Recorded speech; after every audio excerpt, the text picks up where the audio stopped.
Hi, I'm Hayley from Bandology. Bandology is a nonprofit dedicated to more music for kids via education, collaboration, and community. Today, I'll be interviewing Amy Abbott. Amy Abbott is a music teacher at TA Blakelock High School in Oakville. She has conducted school bands to national gold medals and is also a big fan of music theory. She also volunteers every summer with IMC, a music camp in North Ontario held during the last 2 weeks of August. Hi, how are you doing today? I'm doing pretty well. The weather's nice outside today, so that's always a bonus feature for me.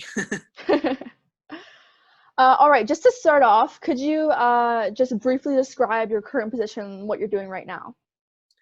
So I'm the only music teacher at Blakelock right now in this weird September that we're having. So I have full-time music at Blakelock, and I teach all the way from grade 9 up to grade 12, instrumental music, and I have guitar later on in the year. Unfortunately, we can't have any co-curricular ensembles this year, but normally last year I conducted the senior wind ensemble and the senior jazz band at the school here. Awesome. When did you first pick up an instrument? Wow. So my mom made us, the rules in our house were you eat, sleep, breathe, and play the piano in our house growing up. So piano was my first instrument, and she forced us to get our grade 8 piano. And then I ended up choosing to do my grade 9 piano through the Royal Conservatory.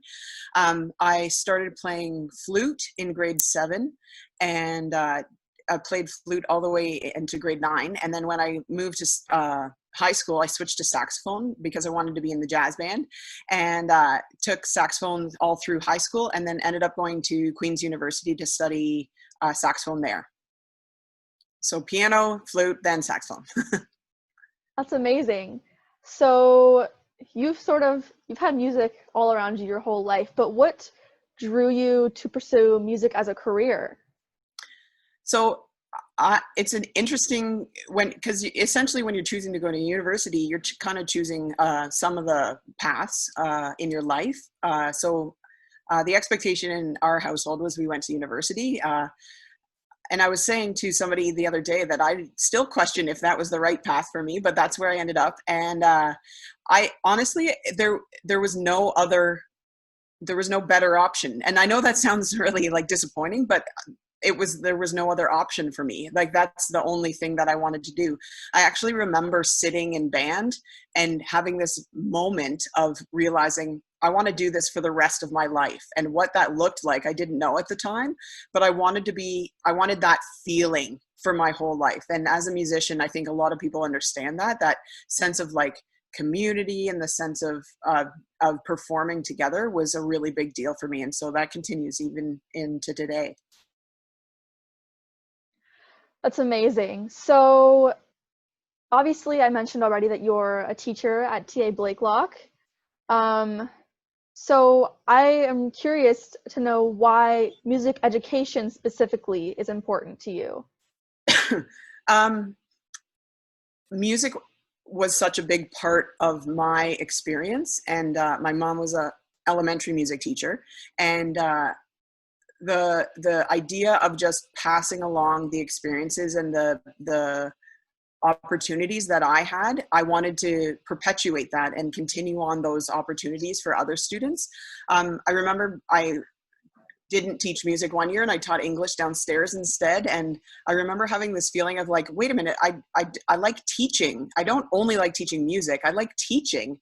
And I think that's such a big part of my life now, which is kind of cool. And the music seems it's super important, obviously, but it seems kind of incidental because it's the teaching that's really my motivating force. And then music is just such a second nature part of my being, because it's just so ingrained in me. I think teaching music is such a natural thing for me based on my experiences and based on my strengths. So I don't think that I could do anything else. I sometimes reflect, like, would I want any other job or any other role? And I don't think I could do anything else better. So as someone who has taught many students who have gone on to pursue music in post-secondary, do you have any advice for young musicians who are interested in this kind of career pathway to teach in music? Do you want the one word answer? Because that's practice. And I think practice is a really overarching word, right? Like, yes, obviously you need to practice your technique and your scales and your tone and all those musical things. But I think getting the opportunity to practice in many ways of the word is really important. So practicing performance, right? The act of performance is different than the practice of rehearsal. I think the practice of speaking in front of a group of people is really important. A lot of our students do go on into some musical avenue, but I think those skills for anybody is important. So finding that way of practice and having routines and having some structure into your day. My mother, she said, you have a choice. You can either do the dishes or you can play the piano. And so part of me is practice the piano because I just didn't want to do the dishes, but now I realize like that was just her ploy to get me to practice the piano. But I think having that ingrained in you in whatever avenue you end up in is really important, because that idea of that regimen and that routine and that rigor is really important to everybody, but especially as musicians. If you don't love practicing, then you're not going to become a better musician.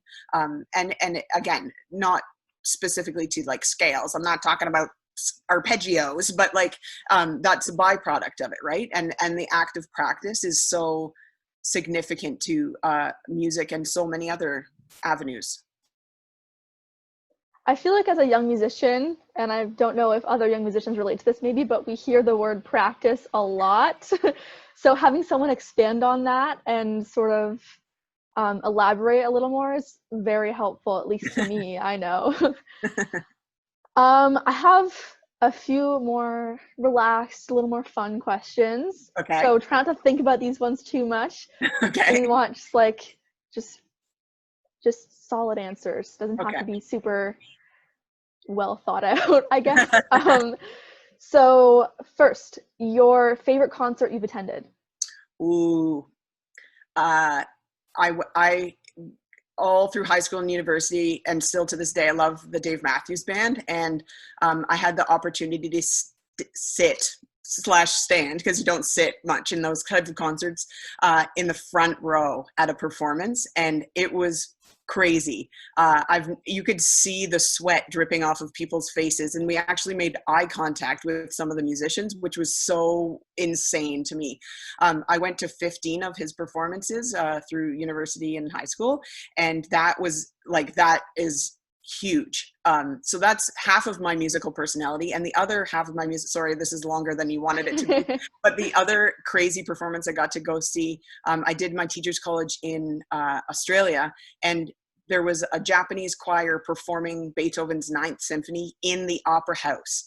And I got to go see that performance. And because they were student tickets, because I was a student, it was like $15. So I saw a Japanese choir in the Sydney Opera House perform Beethoven's Ninth Symphony. It was insane.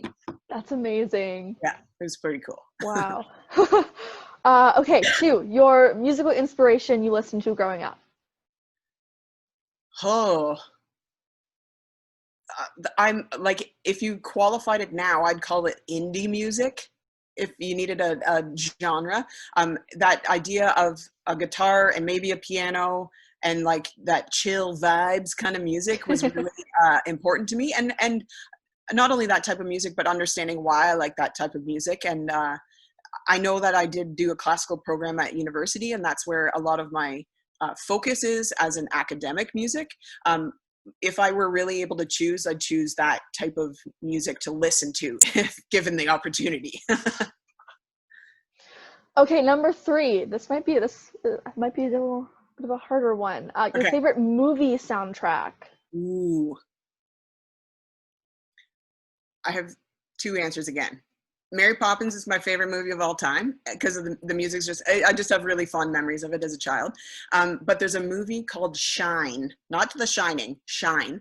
And it's about an Australian man who learns to play a Rachmaninoff piano concerto, and his mental health is sacrificed because of learning this piece of music. And the soundtrack is just these like absolutely wildly, insanely amazing piano pieces.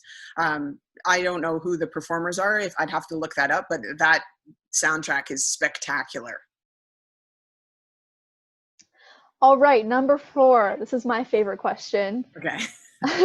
An instrument that you wish you played. Oh, cello. 100% cello. I feel like it's such like an embodiment of the human experience, because I think the pitches, like the range of the cello is very close to the human voice. And so I think it literally resonates with a human, which is kind of funny to think about, but cello for sure. I love the cello. And finally, your hidden talent. Ooh, I really like to cook. I don't know if I'm very good at it, but I like to do it. I don't have as much time as I'd like to, but I remember I like experimenting and kind of going off the cuff and sometimes following a recipe, but I have a lot of cookbooks and I like to cook. And if I had more free time, which I don't have a lot of, I would prefer to spend it cooking. All right, that's everything. Awesome. Thank you so much No for worries. Thank you for me today. chatting with me. It's good to see you. All right, to find out more about Bandology, you can go to bandology.ca for information on music research, advocacy, and education, and our Bandcamp and Play Gig programs. And you can follow us on social media for more interviews and performances. Thanks for watching!